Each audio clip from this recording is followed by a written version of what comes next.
Energy conservation amendment bill जो 2001 में सरकार ने पास किया था, उसमें कुछ रेगुलेटरी पावर लाने के लिए इस अमेंडमेंट बिल को प्रपोज किया गया है।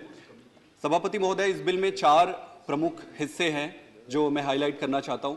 सबसे पहला तो है कार्बन क्रेडिट ट्रेडिंग। ये दूसरे देशों में ऑलरेडी कई सालों से चलता आ रहा है और काफ़ी सक्सेसफुल मॉडल है। दूसरा, इसमें जो पैरामीटर है वो है obligation to use renewable mix. तीसरा जो है ग्रीन बिल्डिंग से रिलेटेड है, और चौथा पार्ट जो है वो व्हीकल में जो फ्यूल यूज होते हैं उनसे रिलेटेड है। ओवरऑल ये 3 हिस्से हैं जिनको रेगुलेटरी बॉडी में लाने के लिए ये बिल प्रपोज किया गया है, और इनको ओवरऑल रेगुलेट करने के लिए एक ब्यूरो ऑफ एनर्जी एफिशिएंसी सरकार क्रिएट कर रही है। सर, एट द आउटसेट मैं सरकार को बधाई देना चाहता हूं इस बिल के लिए। ये बहुत ही फ्यूचरिस्टिक है और ये बहुत पहले हो जाना चाहिए था। फिर भी ये बिल आगे भविष्य को निर्धारित करेगी कि रिन्यूएबल रिसोर्सेज के कैसे यूटिलाइजेशन होंगे और कैसे उस पर देश प्रगति करेगी। लेकिन सर, मुझे ये लगता है इस बिल में काफ़ी सारी चीज़ें हैं जिसको हमें ध्यान से देखना पड़ेगा। सबसे पहले अगर मैं बात करूँ कार्बन क्रेडिट ट्रेडिंग की, ये बहुत अच्छी शुरुआत है, लेकिन ये समझ नहीं आ रहा है कि ये पावर मिनिस्ट्री की तरफ से क्यों आ रहा है। ये रिन्यूएबल या फिर एनवायरनमेंट मिनिस्ट्री की तरफ से आना चाहिए। इसमें clear cut conflict of purpose और कॉन्फ्लिक्ट ऑफ इंटरेस्ट है, क्योंकि आप रिन्यूएबल में आप कन्वेंशनल सोर्सेज से जो एनर्जी आती है उसको आप कट डाउन करना चाहते हो और सारा शिफ्ट करते हो रिन्यूएबल में। पावर मिनिस्ट्री ये बिल आ रही है तो ये थोड़ा सा कॉन्फ्लिक्ट ऑफ पर्पस और कॉन्फ्लिक्ट ऑफ इंटरेस्ट है। It should be better fixed with the environment ministry. That is number 1। दूसरे, इसमें एक पॉइंट और है कि जो कार्बन क्रेडिट की जो ट्रेडिंग होगी, इससे पहले ऑलरेडी एनर्जी सेविंग की क्रेडिट्स है, तो क्या ये दोनों इंटरचेंज होंगे, एक्सचेंजेबल होंगे? इस पे क्लैरिटी नहीं है, तो इस पे बहुत ज्यादा ड्वेल करना पड़ेगा, क्योंकि आप ऐसे बिल बार बार नहीं ला सकते। आप एक बार लेके आएंगे, फिर 5 साल के बाद ये बिल नहीं लेके आ सकते। आज इस देश को जरूरत ये है कि जो भी बिल लेके आए बहुत ज्यादा डेलिब्रेशंस के साथ लेके आए, ताकि आने वाले कई डेकेड्स तक उसकी जरूरत ना पड़े।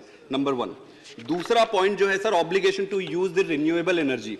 इसमें ऐसा है कि डेजिग्नेटेड कंज्यूमर हैं, जैसे कि आपका रेलवे हो गया, सीमेंट हो गया, टेक्सटाइल हो गया, ऐसे कुछ इंडस्ट्रीज है, उनको ये कंपलसरी किया जा रहा है कि आप रिन्यूएबल एनर्जी को कन्वेंशनल एनर्जी के साथ मिक्स करके यूज करेंगे। बहुत अच्छी शुरुआत है, लेकिन इसमें यह समझना पड़ेगा कि क्या उनके पास ऑप्शन अवेलेबल है। मतलब अगर मैं एक सीमेंट कंपनी चलाता हूं, मैं डिस्कॉम से एनर्जी लेता हूं, मेरे पास सिर्फ वही एनर्जी आ सकती है। मेरे पास अगर रिन्यूएबल एनर्जी मैं लूंगा कहां से? तो ये सारे पैरामीटर्स देखने पड़ेंगे। सिर्फ नियम रेगुलेशंस बनाने से implementation is not going to be that easy. तीसरी चीज जो है सर, इसमें इसके डिटेल्स की बहुत कमी है। ये बहुत ही फ्यूचरिस्टिक और अच्छा बिल है, लेकिन इसमें डिटेल्स जो है बिल्कुल ही कम है। तो इतने कम डिटेल के साथ जाना, that is something government must ponder upon. The third point is, sir, very important, is about the green building. I must tell you, विदेशों में भी अभी ग्रीन बिल्डिंग के बारे में उतनी अवेयरनेस नहीं है। इंडिया में अगर हम ये बिल आज लाते हैं तो ये फ्यूचर के लिए बहुत अच्छा होगा, क्योंकि मैं इससे पहले, मेरा बैकग्राउंड साइंटिस्ट का ही रहा है। मैं आईआईटी में प्रोफेसर था, इससे पहले मैं कैम्ब्रिज, ऑक्सफोर्ड, एमआईटी में रिसर्च करता था, and fortunately happen to be in the same field. So I can tell you that green building में अभी टेक्नोलॉजी उतना प्रोग्रेस किया नहीं है, हमारे देश में तो बिल्कुल ही नहीं है। तो ये जो इसका ओवरऑल पॉइंट ये है कि 100 किलोवाट से ज्यादा जो प्राइवेट बिल्डिंग्स रहेंगे वो सारे इसके जुरिडिक्शन पे आ जाएंगे। तो are we ready with that kind of infrastructure, और क्या हमारा पूरा सिस्टम रेडी है इनको ब्रिंग इन करके उनको इंप्लीमेंट करने के लिए?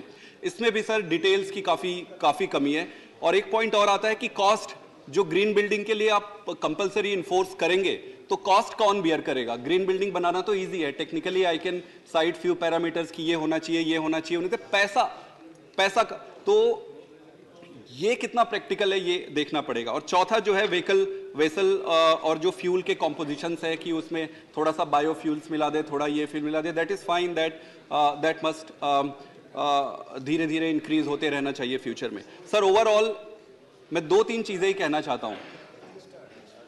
हमारे देश में मुझे ये लगता है कि रेगुलेशंस फॉर्म और फ्रेम करने में हम लोग सही सलामत कर लेते हैं, जब बात इंप्लीमेंटेशन की आती है वहां पे हम अटक जाते हैं, और सिर्फ एक मंत्रालय अकेले इसको इंप्लीमेंट कर ही नहीं सकता। इसमें बहुत सारी चीजें हैं।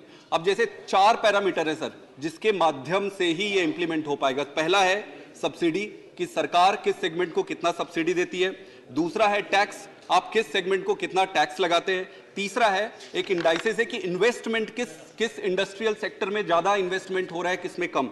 तो अगर मैं देखूं तो सब्सिडी के मामले में रिन्यूएबल, ओवरऑल रिन्यूएबल कह रहा हूं मैं, सिर्फ इलेक्ट्रिक व्हीकल की बात नहीं कर रहा हूं, ओवरऑल रिन्यूएबल में सब्सिडी कम हो रहा है, नॉन रिन्यूएबल में सब्सिडीज बढ़ रही है। तो this is contradicting the overall purpose. Number 2, tax अगर आप देखेंगे तो टैक्सेशन जो है, टैक्स जो है रिन्यूएबल एनर्जी से जुड़े हुए बाकी के सेगमेंट्स में टैक्स बढ़ते जा रहे हैं, नॉन रिन्यूएबल में टैक्स घटते जा रहे हैं, ये भी पर्पस डिफीट करता है। चौथा जो सर इंडाइसिस है कि कितना इन्वेस्टमेंट आ रहा है, कन्वेंशनल एनर्जी से जुड़े हुए सारे सेक्टर्स में इन्वेस्टमेंट मल्टीपल टाइम्स हायर आ रहे हैं और रिन्यूएबल एनर्जी से जुड़े सेगमेंट्स में इन्वेस्टमेंट ही नहीं आ रहा है। तो सरकार का अगर हम ये कहते हैं कि भाई हमें ये सारी चीजें करनी है तो ये एड्रेस करना पड़ेगा, इन्वेस्टमेंट क्यों नहीं आ रहा है। इन्वेस्टमेंट इसलिए नहीं आ रहा होगा क्योंकि उस सेगमेंट को उसमें बेनिफिट नहीं दिख रहा होगा, डिमांड नहीं होंगे उसके, तो हमें डिमांड जनरेट करने पड़ेंगे, उसमें बेनिफिट होना चाहिए कंपनी को। और सर इसमें एक और चीज है, जैसे एक छोटा सा एग्जांपल है इंपोर्ट और ड्यूटी की मैं बात करूं तो सोलर पैनल जो है, सोलर पैनल चाइना से पहले इंपोर्ट होता था, इंपोर्ट ड्यूटी बढ़ गई है, इंपोर्ट रिड्यूस हो गया है। देश में सिर्फ 2-3 प्लेयर है, मैं नाम नहीं लेना चाहूंगा कौन प्लेयर है, सिर्फ वही 2-3 प्लेयर ही सोलर पैनल बना रहे हैं। अगर हमें प्रोग्रेस करना है तो बहुत सारे ऐसे प्लेयर खड़े करने पड़ेंगे और छोटे छोटे प्लेयर्स भी बनाने पड़ेंगे। सोलर पैनल को अगर आपको वाइड स्प्रेड करना है तो बहुत सारे प्रोड्यूस करने पड़ेंगे। ओवरऑल सर एक चीज और है, रिसर्च एंड डेवलपमेंट। आप जैसे ग्रीन बिल्डिंग लेके आ रहे हो, आप फ्यूल को मिक्स कर रहे हो, रिसर्च और टेक्नोलॉजी में जो फंडिंग जाती है वो धीरे धीरे कम हो रहा है। हम रिसर्च ही नहीं करेंगे, हम उस पर सब्सिडी नहीं देंगे, हम उस पर ज्यादा टैक्स लगाएंगे, हम इंपोर्ट ड्यूटी लगाएंगे और फिर हम 1-2 प्लेयर को ही प्रमोट करेंगे। सर ये सारे पैरामीटर्स हमारा जो पर्पस है उसको डिफीट करता है। तो regulatory body is fine, implementation is very poor. At the outset again I would like to thank you the government. 1% भी अगर प्रोग्रेस है तो progress is always a progress, we all appreciate that, we all welcome that, but I believe that if you really want to succeed और number 1 बनना चाहते हैं अगर दुनिया में, तो सिर्फ इससे काम नहीं चलेगा। पहला, हम स्लो चल रहे हैं, दूसरा हम इनसफिशिएंट है, और तीसरा इस पे मुझे तो लगता है एक सेपरेट सेशन आना चाहिए।